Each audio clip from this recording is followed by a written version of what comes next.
ठीक है, उसको आखिर तक याद रखना है। जब मैं पूछूंगी उस टाइम पे अलर्ट रहना है और बोलना। Cat, mat, board. क्या बोला मैंने? ठीक है, अभी आज हम जिस बारे में बात करने जाएंगे उसका नाम है एर्गोनोमिक्स। एर्गो का मतलब होता है कामकाज, नॉमिक्स मतलब होता है रूल्स। जैसे आप स्कूल आएंगे, कितने बजे आएंगे, कितने घंटे की क्लास होगी, वैसे हर काम करने की एक रूल होती है, या फिर बहुत सारे रूल्स हो सकते हैं। तो उसे फॉलो करना आपकी, हमारी, आपकी टीचर्स की, हर किसी की जिम्मेदारी है। वरना क्या होगा, आप 30 साल में बुढ़े हो जाएंगे। किसी को बुढ़ा होना है 30 साल में? होना है? ठीक है, अब सब लोग बैठ बैठ के बहुत समय हो गया है, अब थोड़ा खड़े होते हैं। सब लोग खड़े हो जाए।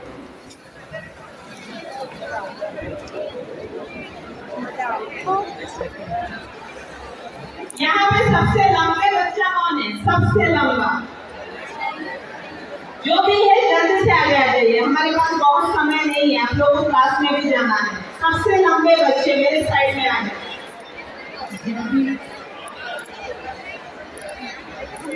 जल्दी से। ठीक है, दौड़ते हुए आइए।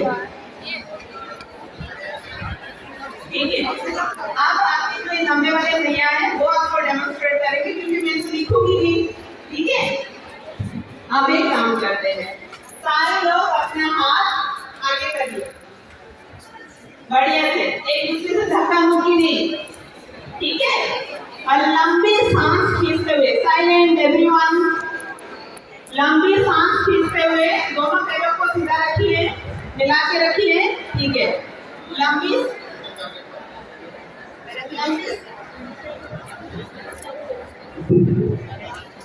सारे लोग हाथ लंबा रखिए, लंबी सांस खींचते हुए।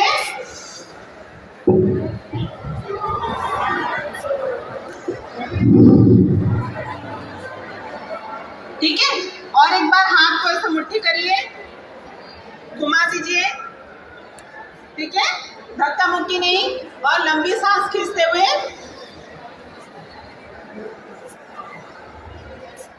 सांस छोड़ते हुए नीचे आ जाइए। ठीक है, अब सब लोग बैठ जाइए। आप बैठ जाइए। ठीक है,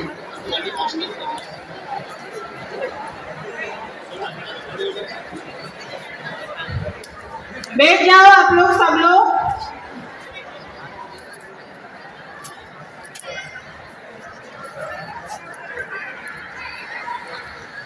क्या मैंने शब्द बोला था?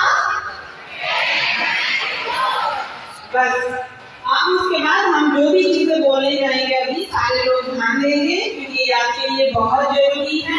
अभी आपको पता नहीं चलेगा, लेकिन आफ्टर लाइक 28, 29, 30 आपको ये चीजें बहुत दिक्कत करेगी।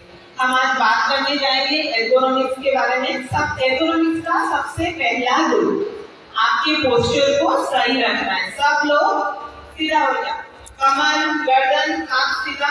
ठीक है, तो सबसे पहले आते हैं इस पोजीशन को बोलते हैं हम लोग इरेक्ट पोस्चर या अपराइट पोस्चर। क्या बोलते हैं? ये कैसे मेंटेन होता है? अभी जो आप लोग सब बैठे, कमर गर्दन सब सीधा है। ठीक है, कमर गर्दन सीधा रखेंगे, हाथ को थोड़ा सा रिलैक्स रखेंगे। ठीक है, रिलैक्स रखिए। उसके बाद जैसे कि आपको लिखना है, आप टेबल चेयर का इस्तेमाल करते हैं या नीचे बैठ के लिखते हैं, या दोनों? टेबल चेयर का। ठीक है, तो हाई लंबा कर लीजिए। तो क्या करना है, दोनों पैर को थोड़ा जोड़ लो, ऐसा नहीं, इस तरह से बैठेंगे। ये होती है हमारी गर्दन, ये सीधा रहेगा, कमर सीधा रहेगा। हाथ में जब लिखते हैं तो हाथ ऐसे रहता है, या ऐसे झुक के लिखते हो, या ऐसे सीधा थोड़ा ऊपर उठ के लिखते हो, ऐसा कुछ होता है, नीचे झुकना या ऊपर उठ के लिखना। तो उस तरह की अगर चीजें होती है तो आपको क्या करना है, पता चल गया कि आपके पोस्चर सही नहीं है, तो उसमें क्या करना है, जैसे आपके भैया बैठे हैं उस तरह से बैठना है।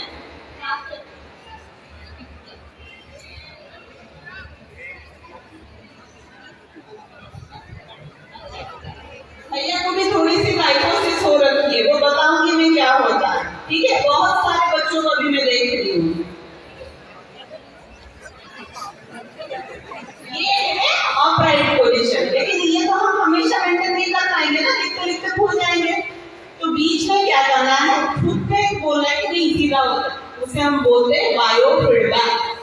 हम खुद को फीडबैक देते हैं कि नहीं हमें सीधा होना है, ठीक है।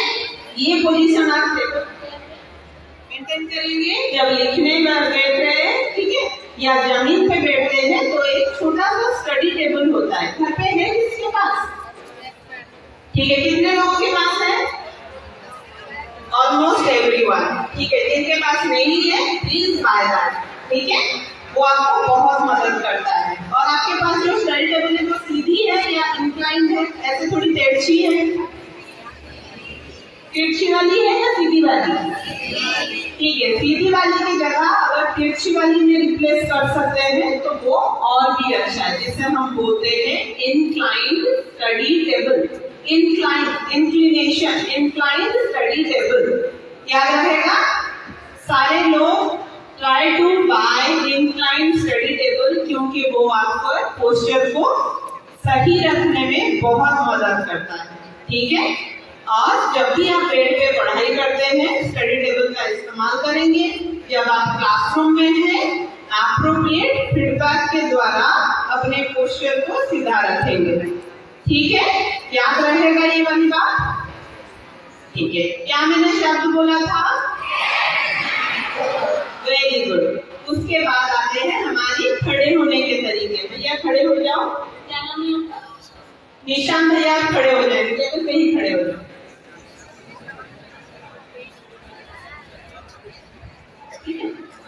जब भी आप खड़े होते हैं आप ऐसे खड़े, तो ग्रेविटी नाम पता है ना, everyone is 6 to 11 I think।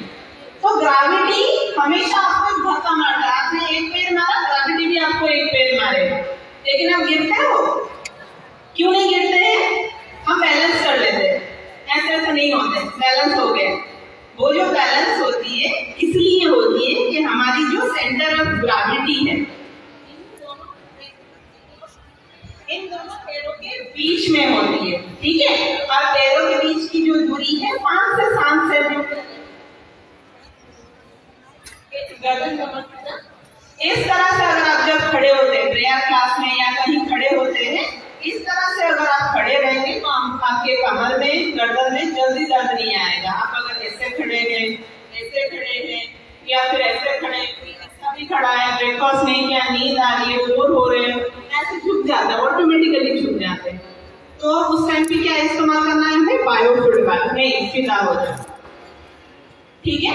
ये आपके खड़े होने के तरीका है। तो इससे हम क्या बोलते हैं, centre of gravity should fall with in your base of support.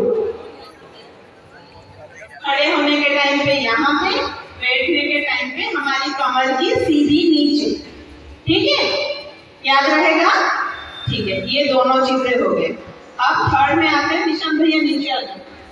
Third में आते हैं how to carry your bags. सब लोग बैग कैरी करते हैं, ठीक है, बुक्स बहुत सारे लाते हैं, होमवर्क कौन कौन करके नहीं आता है और सारे बैग सही पे आते हैं, ये नहीं करना है, ठीक है। बैग कैसे कैरी करना है अब हम हमें बताएंगे। एक बैग लिया, सबसे पहले चीज बैग को कैसे कैरी किया, भैया ने तो यूं बाहुबली की तरह उठाया और डाल दिया, वो नहीं करना है, ठीक है। रखिए, देखो बैग को हमेशा जब भी आपके क्लास छुट्टी हो जाए या फिर सबसे पहले टेबल पे रख दो। हाइट तो आपका उतना है, टेबल पे, ठीक है। अभी मैं थोड़े ऑडिबल नहीं रहूंगी, मेरे एक्शंस को नोट करो, ठीक है।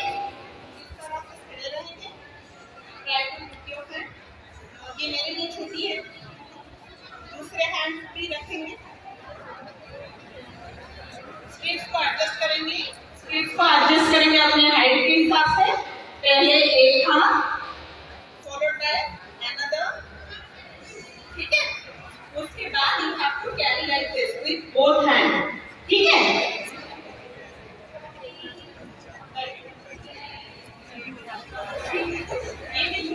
क्योंकि इनकी बैग नहीं है, नीचे रख के बैग को दोनों स्लिप्स को डालेंगे,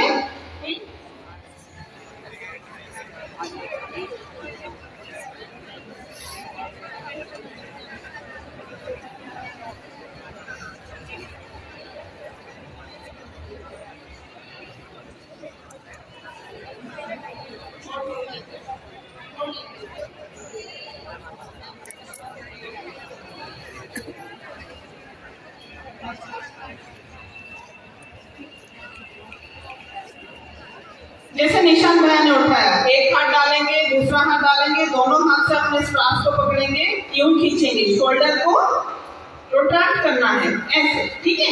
उठाएंगे, धीरे धीरे से खुद खड़े हो जाएंगे। स्ट्राप्स अगर एडजस्ट नहीं है उसे एडजस्ट करेंगे। कैसे देखेंगे कि स्ट्राप्स एडजस्ट है कि नहीं? सबसे पहली चीज है जो बैक वो आपकी शोल्डर ब्लेड से शुरू होगी, यहाँ से शुरू होगी, ठीक है, और कमर तक जाएगी। ये आपकी बैक कैरी करने की तरीके है, कंधा से कमर, ठीक है, शोल्डर टू बैक। कैसा रहेगा? किसी का बैक इतना तक बैंगल होता है, यहाँ से शुरू हो जाता है, दैट्स नॉट राइट, ठीक है। ये छोटी चीज तो आप कर सकते हैं ना, ठीक है।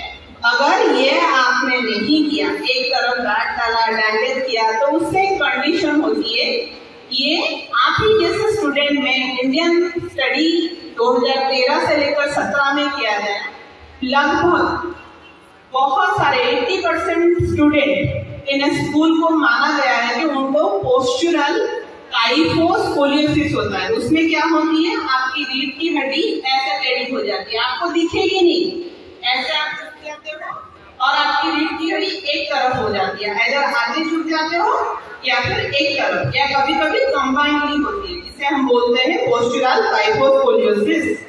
उससे प्रिवेंट करने के लिए इरेक्ट सिटिंग, सब लोग सीधा बैठिए, वेरी गुड, और बैग को कैरी करना, और बैग में भी 2 कंपार्टमेंट होनी चाहिए मिनिमम। जो पीछे वाला कंपार्टमेंट है, ये जो आपके शरीर के पास रहता है, उसमें आपकी नोटबुक, हेवी जो बुक्स है, किताबें हो गई, आपकी नोटबुक्स हो गई, सब यहाँ रहेंगे, जो आपके कंधे की शरीर से जुड़े हुए हैं। और यहाँ पे आप क्या रखेंगे? पेंसिल पाउच, हल्का सा स्नैक बॉक्स, और आपकी अगर कोई चोरी छुपे ड्राइंग, आर्ट एंड क्राफ्ट के मटेरियल लाए हैं जिस दिन आपकी क्लास नहीं है, वो भी यहाँ छुपा के रख सकते हैं, ठीक है। चलिए, ये हुआ आपके बैग कैरी करने के तरीके। क्या मैंने शब्द बोला था? सीधा बैठिए, ठीक है। सब लोग फोन और कंप्यूटर के इस्तेमाल करते हैं, उसमें एक रूल आती है 90-90-90। 90 डिग्री एंगल सबको पता है, ठीक है। तो हमारी जो गर्दन है वो 90 डिग्री पे रहेगा, कमर से गर्दन like neck to back is 90 degree, then back to hip,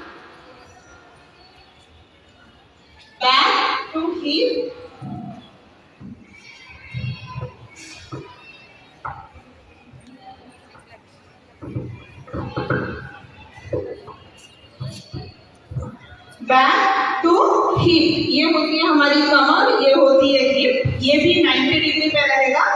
और हिप टू नी, ये भी 90 डिग्री रहता है। और हाथ हम अगर टेबल पे रखते हैं तो वो भी 90 डिग्री में रहता है। इस रूल को क्या बोलते हैं हम? 90-90-90। याद रहेगा, इसे आप जरूर फॉलो करेंगे, ठीक है। उसके बाद आते हैं और एक रूल है, जिसे हम बोलते हैं 20-20-20। वो आपको कंप्यूटर या फोन इस्तेमाल में जरूर होगा। 20-20-20 का रूल क्या होता है? आप कितने समय फोन इस्तेमाल करते हैं? 1 घंटा कौन इस्तेमाल करता है लगातार? हाथ उठाइए, कोई इसमें, हाँ ठीक है, कोई प्रॉब्लम नहीं है, कोई आपके टीचर्स डांटेंगे नहीं, कोई नहीं। हाथ उठाइए, 1 घंटा लगातार, 1 घंटे से थोड़े कम इस्तेमाल करने वाले 45 मिनट लगभग, ठीक है। और 30 मिनट तक लगातार कौन इस्तेमाल करते हैं? बिल्कुल कौन फोन इस्तेमाल नहीं करता है? Computer and phone. जो लोग हाथ उठाए बहुत बढ़िया, झूठ नहीं बोल रहे आप लोग, ठीक है। तो अगर जो कोई भी फोन और कंप्यूटर का इस्तेमाल करता है, उसमें एक रूल है जिसे हम बोलते हैं 20-20-20। आपको फोन इस्तेमाल करना है, जरूर करिए। आजकल फोन और कंप्यूटर के बिना कुछ नहीं चलता।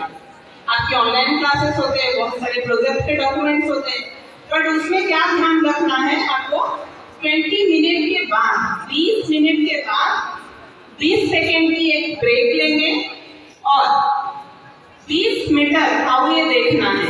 अगर हरी भरी ग्रीनरी एरियाज है, वहाँ देखिए आपकी आईज की जो होती है, हमारी रेटिनल मसल, आई मसल, वो थक जाते हैं, आंख में पानी आता है, रेडनेस होता है, खुजली होता है, बहुत सारी चीजें नहीं होंगी। फोन आप जरूर इस्तेमाल करिए, लेकिन उसके क्या करना है, 20 मिनट में एक 20 से 30 मिनट के अंदर ब्रेक लेना है।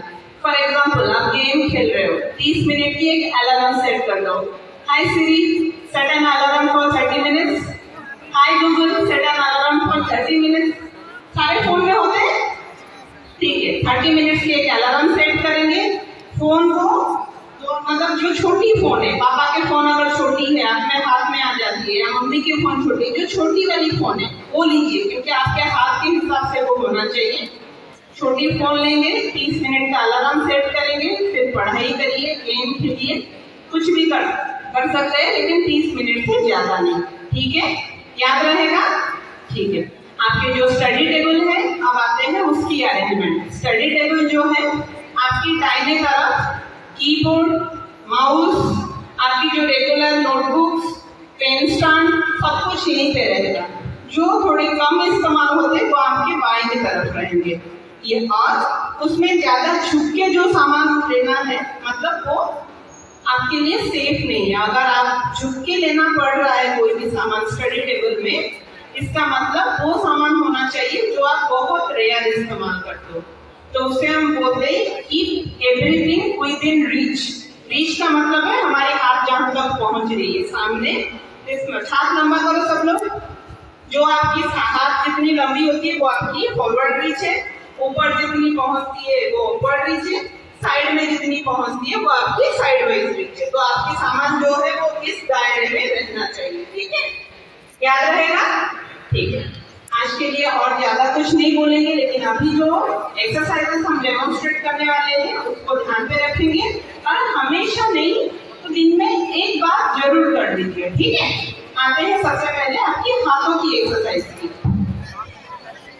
हाथ को सब लोग यूं रखो, सब लोग। क्या मैंने शब्द बोला था? Very good. जो हमारे छोटे बच्चे हैं वो बहुत अटेंटिव है, बड़े बच्चों की तरफ से कुछ भी इनिशिएशन नहीं है। क्यों? आप लोग बड़े हो गए हैं, इसलिए आपको बीमारी नहीं होगी, ठीक है। बड़े बच्चों के लिए एक बार आप लोग अलर्ट हो जाइए, because this exercise needed more for you, because you have to write more. You have more homeworks and you have to write for 3 hours of exam, not them. उनकी सब्जेक्टिव क्वेश्चन हो सकती है, objective हो सकती है, आपकी तो subjective ही आएगी, ठीक है। सबसे पहले हाथ को ऐसे रखिए, एवरीवन। दूसरे सिंघम के पंजे, शेर के पंजे, Singham. Very good, just keep it still, ठीक है। उसके बाद हाथ को यूं रखेंगे और यूं बंद करेंगे, ठीक है। ये हो गई तीसरी स्टेज, 1 2 3 4 5, फिर खोल देंगे।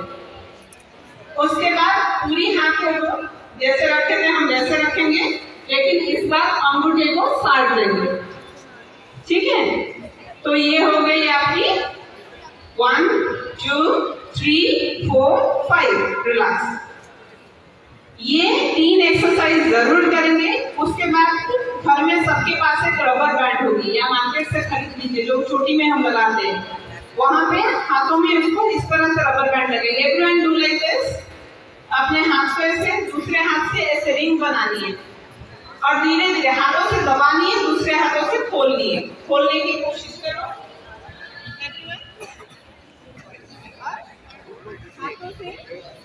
हाथों से रोकने की कोशिश करो। और टीचर्स कैन डू ऑल्सो, ठीक है। इस तरह से धीरे धीरे 1 2 3 4 5, रिलैक्स, ठीक है। उसके बाद आते हैं आपकी गर्दन की थोड़ी एक्सरसाइज। यहाँ पे आपकी पीटी में बहुत सारे एक्सरसाइज होते हैं, तभी थोड़े बहुत एक्सरसाइज आप घर पे भी ऐड करेंगे। सबसे पहली है हाथ को ऐसे रखिए, एवरीवन।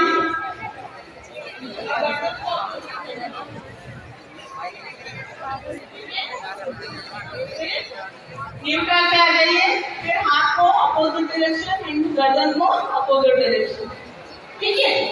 2 चीजें फॉलो करनी है। हाथ को अगर सीधी ले रहे हैं तो गर्दन अपोजिट जाएगा, गर्दन अगर इस तरफ आ रही है तो हाथ अपोजिट जाएगा। याद रहेगा ये चीजें, ये पहली। दूसरी है हाथ को सीधा रखो,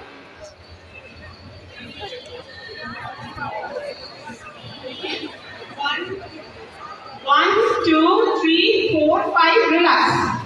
फिर धीरे धीरे नीचे, हाथ सीधा रख के नीचे, 1 2 3 4 5 नीचे नीचे, ठीक है।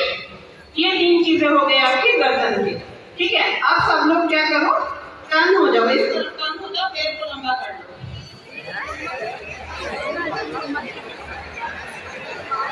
एक दूसरे को धक्का मुक्की नहीं,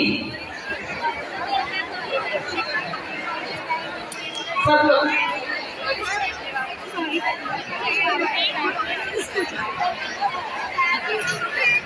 टीचर्स भी अपने पैर को सीधा कर लो, चेयर पे अपराइट बैठिए और टीचर्स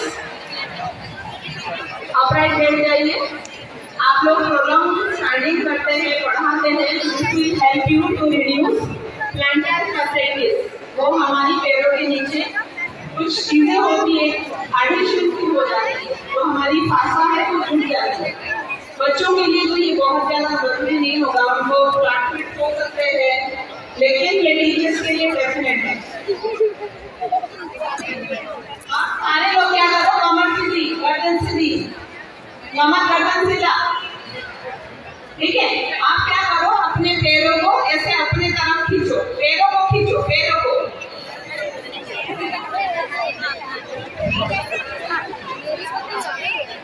हाथ आगे रखो, हाथ पीछे नहीं, हाथ आगे, कमर सीधा, गर्दन सीधा।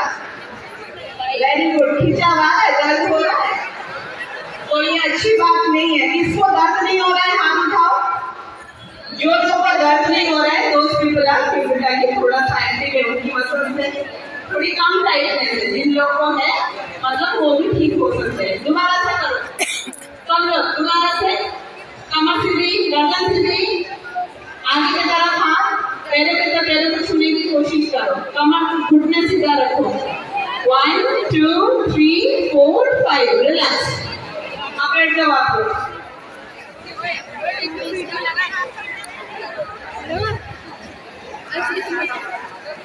तो क्या मैंने शब्द बोला था, वेरी गुड। अब 5 मिनट बिल्कुल साइलेंट, कोई भी शब्द नहीं। देखिए अभी जो भी हाथ है आप लोगों को, ऐसे में आपको 3-4 चीजों का जरूर फॉलो करना है हमेशा। 20 मिनट की एक्सरसाइज जो मैंने बताया, उसके साथ थोड़ी बहुत सी वॉक, अपने जो घर पे लोग हैं उनके साथ चले जाओ, पार्क वगैरह। अच्छे कंफर्टेबल स्पोर्ट्स शूज पहन लो जब भी आप चलने के लिए जाते हो। बैग को सही तरीके से कैरी करो, जो मैंने एरोबिक्स का रूल्स बताया उसे मानो। मोटी कलम का इस्तेमाल करो लिखने के लिए, अगर पेंसिल से लिखना होता है या कुछ ड्रॉ करना होती है, एक पेंसिल क्लिपर मिलती है, मोटी कलम से लिखेंगे तो हाथ में कम दर्द होगा।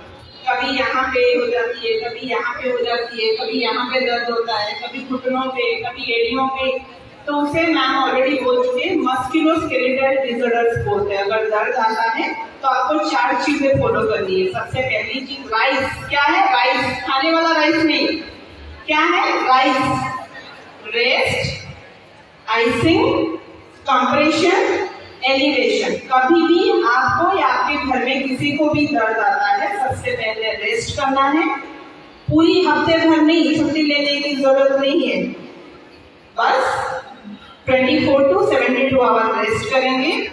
आइसिंग करेंगे, जो भी जगह पे दर्द हो रहा है गोल गोल ऐसे करके 15 से 20 मिनट, या फिर अगर हाथ सुन हो जाते तो छोड़ देना है। थर्ड में है कंप्रेशन, ठीक है, वो अगर जरूरी पड़े तो डॉक्टर के पास जाएंगे, वो आपके बैंडेज से रैप करेंगे। बहुत सारे लोगों को स्प्रेन वगैरह आया होगा, रैप होती है, कभी किसी को हुआ है, तो वो होते हैं कंप्रेशन। एलिवेशन मतलब हाथ को थोड़ा ऊपर के तरफ रखो, छाती के ऊपर लेवल तक। आइदर हाथ को इस तरह से रख सकते हैं, स्टडी टेबल पे रख सकते हैं, बैठे हैं तो पिल्लो डाल के हाथ रख सकते हैं, ठीक है। 20 मिनट की एक्सरसाइज रेगुलर करना है, जो भी चीजें मैंने बताया है वो फॉलो करना है, ठीक है। और क्या मैंने शब्द बोला था, ठीक है। तो इतने में मैं सारे लोग आपने बहुत कोऑपरेट किया। तो 30 साल में किसी को बुढ़ा नहीं होना है, ठीक है। तो ये छोटी छोटी चीजें आपको फॉलो करनी है। तो आप लोग इतने पेशेंटली सुने, धन्यवाद। अभी मैं डॉक्टर ममिता मैम को बोलूंगी, बुलाऊंगी यहाँ पे, वो आपको थोड़ी सी बताएंगे कि आपके खान पान में कितना इम्पोर्टेंट है आपकी लाइफ में।